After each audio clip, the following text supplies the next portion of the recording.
This is a video about the preview of the game mechanics of the new Lumineth army.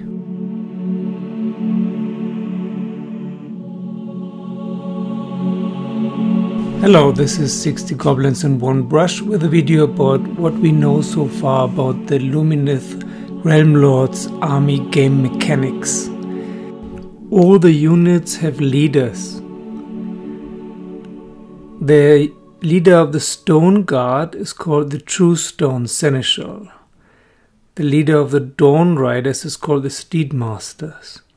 The leader of the Vanari Oralan Wardens is called the High Warden, and of the Vanari Oralan Sentinels, the High Sentinel. It sounds like that each leader can use command abilities. Just like in the Ossiarch Bone Reapers, all the Hekatos can use the Relentless Discipline points. Moreover, the leaders can also use magic. They are Lore Masters and they can cast spells or at least buff the unit, like Sunflare, for example, which causes mortal wounds. And they have Ether Quartz and runes, which probably could play out either like the runes in the Fire Slayers or the Ether Gold for the Caradron Overlords. So there definitely will be a lot of synergies and a lot of room for strategy and cunning. Let us review for a moment how the Relentless Discipline points of the Ossiarch Bone Reapers work. They're very powerful. I tried them out recently. It's such a big difference if your unit does not need a hero next to it, but has its own hero within. The disadvantage of the Ossiarch Bone Reapers is that they cannot use any command abilities, but the Relentless Discipline points are very good, and the abilities that they have as well. For example, the Mortec Guard has a 4+ save or a 3+ save if you play the Petrifex Elite, and it has the command ability Shield Wall, which means that the Hekatos for a Relentless Discipline point can make the unit reroll failed save rolls. So failed save rolls of 1 and 2, and you have a 3+ save, so they're basically untouchable. You get 1 Relentless Discipline point for each hero, 1 for each leech. So if you have a hero who is a leech, then 2. And then you get 3 if you have Cut Across. And on a 6, you get another point for each unit. So in the end, you will easily end up with 3 Relentless Discipline points every battle round. And then you have to use them up. All extra Relentless Discipline points will disappear, and then you have to count and roll at the beginning of the next battle round. The runes for the Fire Slayers work as follows. You have to choose 1 Urgold rune for each battle round, and you can activate it in your hero phase. And you can choose 1 rune only once per game.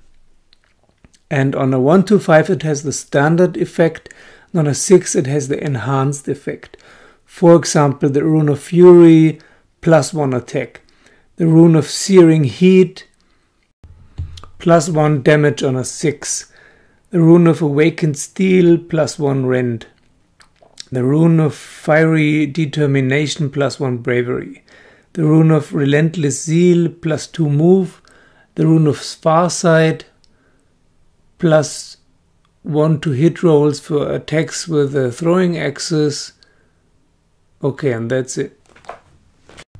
The way the Ether Gold for the Caradron Overlord works is that each unit that has at least 10 models at the start of the battle owns 1 share of the Ether Gold of the army.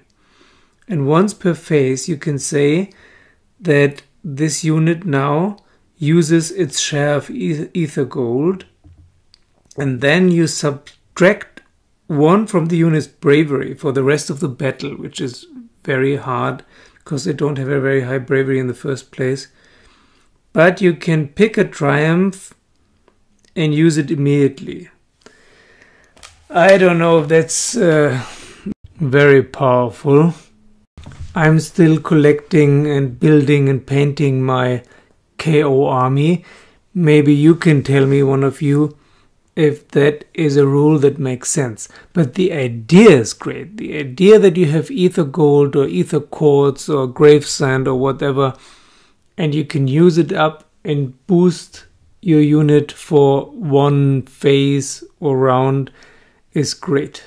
So, to summarize, we have the unit leaders who act like the Hekatos in the Ossiarch Bone Reapers, which is very, very good.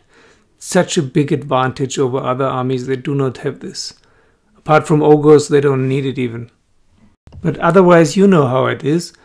If you don't have a hero nearby, you're usually screwed. Some units more than others. Singe, for example, or Daughters of Cain. Daughters of Cain without the hero nearby, forget it.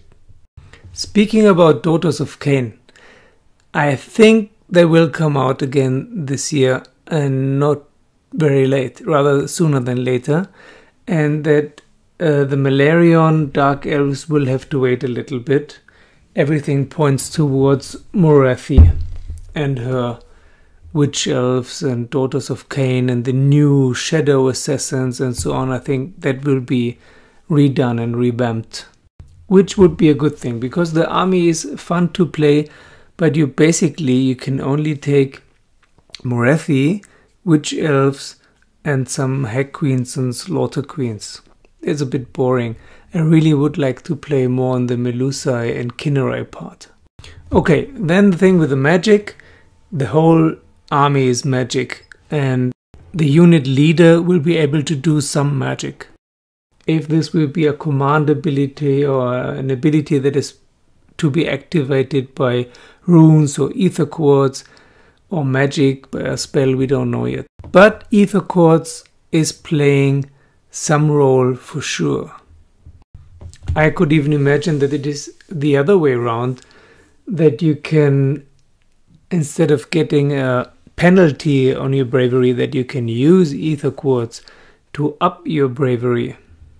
Because fear is an emotion as well, and ether quartz drains and purges emotions. Then of course you have all the magicians, Cineri, Cathalar and the Stone Mage. They can probably do some pretty mean buffs as well, and then who knows what happens if you have one of these stone spirits running around, if they also buff the normal units. So all in all, I think the Lumineth will be pretty tough, maybe even a little bit overpowered or too cheap, which is the same in the end, but let's see. I hear storage facilities and factories are opening again in England, so can't be too long until we see more hard evidence. Causing mortal wounds, at least, is something that is really powerful. Really, really powerful. And the spell lore is very interesting. I mean, the light spells are already quite tough, but we probably see some faction spells, like for the Immetrica Stone Host.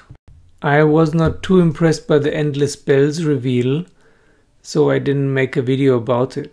But Endless Spells are very unpredictable. You can only know if they're good once you try them out.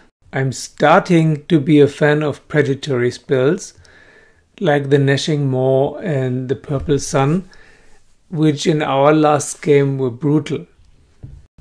After what happened with the Seraphon and their Endless Spells, or all Endless Spells superpowered for the Seraphon, I guess it could be possible that they might be reworked how Endless Spells work in general for all armies in the new General's Handbook. So that's it for today. The Ulgu video for tomorrow, and there's more about Morathi and Malarion as well. Thank you for subscribing. Thank you for watching. Hit the bell button and see you very soon.